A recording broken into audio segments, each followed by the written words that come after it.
Hello मेरे कक्षा 10 के प्यारे छात्र छात्राओं, स्वागत है हमारे YouTube channel SK point coaching classes में। यहाँ पे आज हम कक्षा 10 की मैथ पढ़ाने वाले हैं, जिसका एक लेसन है आपका 8।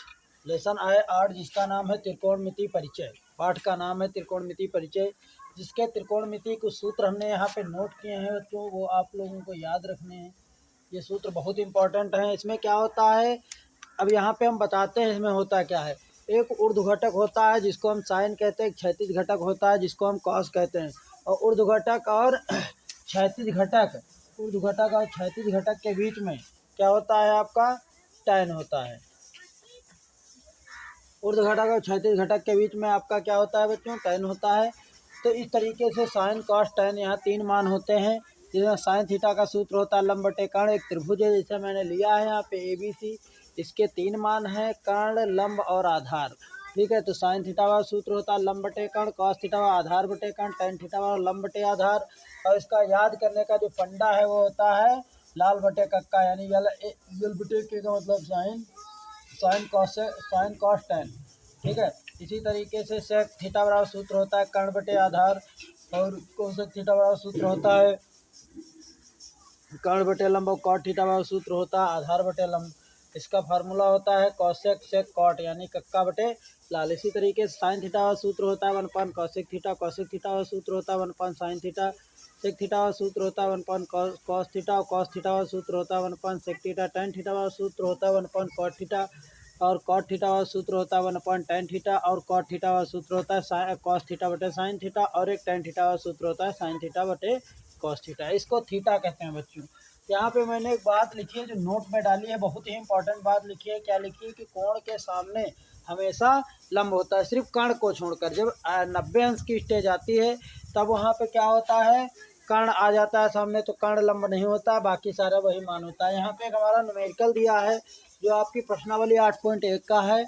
ये सवाल दिया है कि 15 cot A बराबर 8 हो तो कह रहा है साइन ए व सेक ए के मान ज्ञात कीजिए। तो बच्चों यहाँ देखिए, ये हो जाएगा 15 cot A बराबर हमारा हो जाएगा 8, इतना दिया। आप देखो बच्चों, बटे में है, इधर गुणे में चला जाएगा, तो हो जाएगा cot A बराबर हो जाएगा 8/15, इस तरीके से हो जाएगा। अब देखो बच्चों, cot बराबर सूत्र होता है, cot बराबर सूत्र क्या होता है, आधार बटे लंब, यानी कि ये हमारा आधार हो जाएगा और ये हमारा लंब हो जाएगा। तो आधार बराबर हो जाएगा 8 और लंब बराबर हो जाएगा बच्चों 15। तो इसका मतलब एक तीसरी भुजा होती है, मैंने कहा 3 भुजाएं होती हैं, एक होती है आधार, एक होती है कर्ण, और एक होती है लंब। तो अब जैसे इसमें आधार दिया, लंब दिया है, तो कर्ण हमको नहीं पता है, तो पहले तो हम कर्ण को ज्ञात करेंगे बच्चों। तो हमारा सूत्र होता है पाइथागोरस प्रमेय से। याद रखना है बच्चों, बहुत इंपॉर्टेंट चीज़ बताने जा रहा हूँ। पाइथागोरस, ठीक है, प्रमेय से पाइथागोरस प्रमेय होती है कर्ण बराबर आधार स्क्वायर प्लस लंब स्क्वायर, यानी कर्ण स्क्वायर बराबर आधार स्क्वायर लंब स्क्वायर। तो अब बच्चों हमको यहाँ पे कर्ण ज्ञात करना है, तो आधार कितना दिया, आधार 8 दिया, तो 8 रख देंगे, इसका वर्ग कर देंगे, प्लस और लंब हमारा 15 दिया, इसका वर्ग कर देंगे, और बराबर हमारा हो जाएगा कर्ण स्क्वायर। बच्चों ये चीज़ ध्यान रखना है, कर्ण हमेशा धनात्मक होता है क्योंकि कर्ण सबसे बड़ा दानवीय होता है। अब ये बच्चों हो जाएगा मेरा 8 × 64 हो जाएगा, प्लस और 15 15 हम 225 हो जाता है बच्चों। जोड़ दिए, 5 4 हो गया 9, और 6 2 हो गया 8, और ये मतलब 289 हो गया। तो कर्ण स्क्वायर बराबर हो गया 289, तो कर्ण बराबर होगा √289। तो ये बच्चों 289। अब 289 का हमको यहाँ पे वर्गमूल निकालना है। यहाँ पे हम 289 का वर्गमूल देखो बच्चों निकालते हैं। 289 इसको 17 से काटते हैं, 17 एकन्नम 17 कट गया। अब देखो बच्चे 17 एकन्नम 17, 17 में कितना जोड़े कि 28 हो जाए। तो हमारा जैसे बच्चों ले लिया 28 में 17 घटा देते हैं, तो 8 में 7 गया, 1 बचा, 2 में 1 गया, 1 बचा, अब उतार लिए 9, 119 हो गया, यानी कि 11 बचा, और 9 ये 119 हो गया। तो 17 7 119 होता है, तो 17 7 119। इस तरीके से बच्चों मैंने यहाँ पे इसको काट दिया। ये हो गया मेरा 17 एकन्नम 17। तो यहाँ पे देखिए इसका मतलब ये फैक्टर कर दिए, तो फैक्टर जो किए हैं ये हो जाएगा के बराबर हो जाएगा मेरा 17 × 17 हो जाएगा, वो भी अंडर रूट में। अब देखो बच्चों, यहाँ पे 2 लिखा होता है, यहाँ दर्शाया नहीं जाता है, यहाँ 2 लिखा होता है, इसका मतलब होता है वर्गमूल निकालना। तो देखो जोड़े, एक जोड़ा बना लिया और जोड़े का वर्गमूल ले लिया, तो हमारा आ गया बच्चों, यहाँ पे हमारा देखो बच्चों आ गया के बराबर हमारा कितना आ गया, 17 आ गया। तो इस तरीके से आपने आधार आपको 8 दिया था, आधार दिया था 8 और लंब दिया था 15 और आपने कर्ण निकाल लिया। कर्ण देखो बच्चों निकाल लिया 17 आ गया। अब ये तीनों भुजाएं हमको पता हो गई, तो हमको निकालना है साइन ए सेक ए।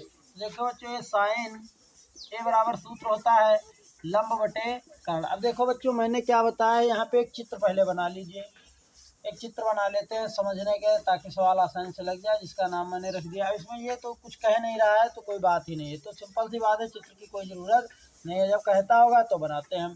तो कहने का मतलब कोण इसमें भी ए है, इसमें भी ए है, इसमें भी ए है, तो साइन ए बराबर लंब बटे कर्ण हो जाएगा। तो हमारा बच्चों ये हो जाएगा साइन ए बराबर, अब लंब कितना है बच्चों, देखो लंब 15 है तो 15 और बटे कर्ण कितना है 17, तो हमारा ये बच्चों आंसर आ गया, ये हमारा साइन का मान आ गया। इसी तरीके से अभी आपको कह रहा है कि सेक ए का मान बताओ, सेक का, तो सेक ए सेक थीटा बराबर सूत्र होता है, देखो बच्चों यहाँ पे मैंने नोट किया, देखो कहाँ, ये देखो सेक थीटा कर्ण बटे आधार, यहाँ लिखेंगे कर्ण बटे आधार, तो हो जाएगा सेक ए बराबर, अब कर्ण कितना दिया है बच्चों, कर्ण तुम्हारा दिया है 17 और आधार कितना दिया है, आधार दिया है बच्चों 8, तो 17/8 ये हमारा एक यहाँ पे आंसर होगा। इस तरीके से हम इस सवाल को बहुत आसानी से सीख गए। यहाँ पे मैंने सूत्र लिख दिया है, हल भी कर दिया है। आशा है आपको अच्छा समझ में आया होगा। अच्छा समझ में आया तो हमारे इस यूट्यूब चैनल को अवश्य सब्सक्राइब करें।